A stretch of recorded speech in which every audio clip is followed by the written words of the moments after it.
Division in Parliament, division on the streets, division with families and in workplaces, and on every side claims that debate is stifled by self-censorship and the demands of the other side. I've been speaking about these issues with Toby Young, the director of the Free Speech Union, and Baroness Shami Chakrabarti, a Labour peer and former head of the civil rights organisation Liberty. I started by asking Toby if he was surprised by the turn that the debate has taken this week.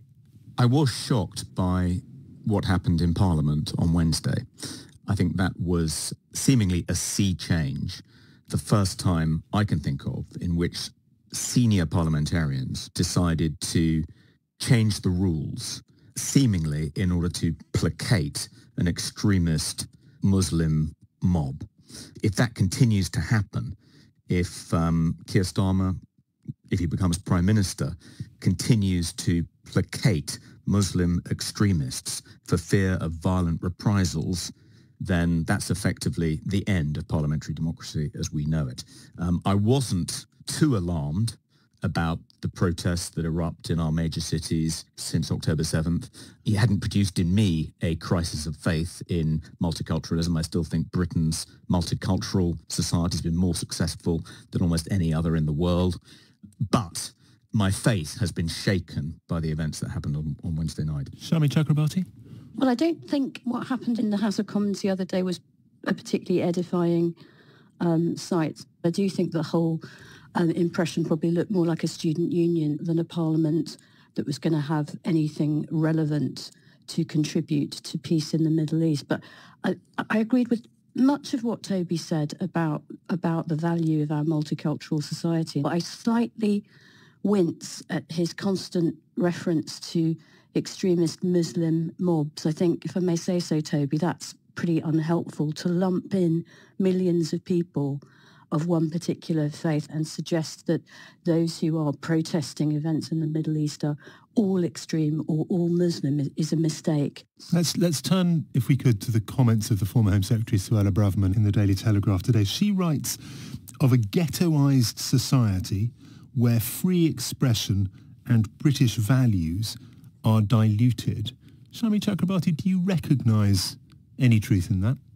I think that Ms Braverman is a fully paid up culture warrior first class, and that's her politics. There are children dying, not just in the Middle East, but elsewhere in the world, and there are children going hungry in Britain, and she puts fuel on the fires of culture war, and it's really unhelpful. I do think we've had a polarised period in our politics. We used to be able to disagree well in this country. I think we need to get back to that.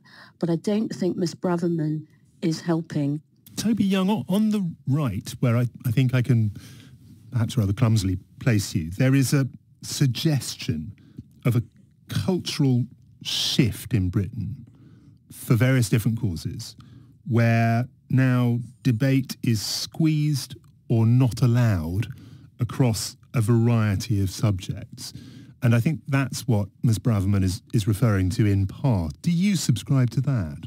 Yes, I do think she has a point about that. I mean, to be clear, I think Shami mischaracterised my original remarks. I wouldn't want to tar Britain's entire Muslim community with the attitudes and behaviour of an extremist minority. I think it's a minority, even amongst those protesters, that are frightening people. But that small minority is enormously influential, not just in the Muslim community, but in Britain more widely. And at the Free Speech Union, the pro-free speech membership group I run, we're constantly having to come to the defence of people who have seemingly breached some unwritten Islamic blasphemy code. So, for instance, the teacher in Batley, who is still in hiding with his young family because he showed some of the Charlie Hebdo cartoons to a religious studies class.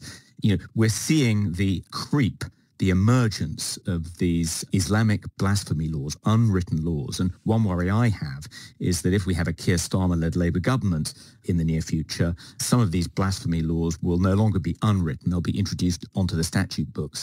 Shami Chakrabarti, Toby Young suggests that the tail is wagging the dog. I don't agree. I mean, I'm grateful that he's now focusing on specific examples of behaviour that is concerning, and that is, I think, a better approach. But I do disagree with him that Islamophobia, or any definition of it that I have read, prevents criticism of Islam or the Quran. We certainly can't have that. I believe in free speech, but I believe free speech and other rights and freedoms have to be applied in an even hand. And so I would say the best way that we defend free speech is to demonstrate that it protects everyone. When we do this, when we defend the rights of people we find disagreeable, we actually lift all of our rights together. The problem, as some people see it, Shami Chakrabarti, is that free speech in these very febrile times is lurching into incitement. Yeah, free speech is not absolute. You're quite right. And we can't have people inciting violence and putting other people in fear of violence. But I would say to him, in all sincerity, that this is not a problem that comes uniquely from one community rather than others. We live in polarised times. We need to be turning the temperature down. We need to relearn the art of disagreeing well. You cannot legislate for kindness and politeness, but you can try to encourage it. The concern of those in the middle of the argument, I suppose, Toby Young, is that it's a one-way road when you have such division and polarisation. Is there a way of reinstilling manners and consensus, or the attempt to reach consensus? We've chosen as a society, seemingly, the path of least resistance. Because we live in a multicultural society, there are numerous different groups who are easily offended. And the path of least resistance has been, well, let's just make any remarks that any group finds offensive taboo. And so we've seen the gradual emergence of all sorts of unwritten blasphemy laws, even though we've actually repealed the official blasphemy laws. And I think that is a worry, and we do need to work much, much harder to try and restore that tradition of free speech. One of the things which makes that difficult is that the institutions we rely on to promote those traditions have been falling down on the job. I can hear Shami Chakrabarti trying to come in. Shami. I disagree. I think about this pessimistic picture of all our institutions being illiberal.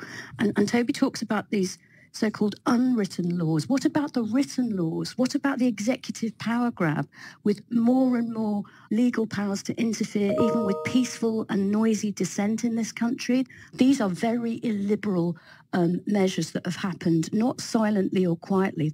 We've got to apply these principles fairly and even-handedly.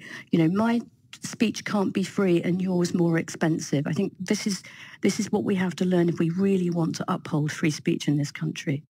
Shami Chakrabarti, and before that, Toby Young.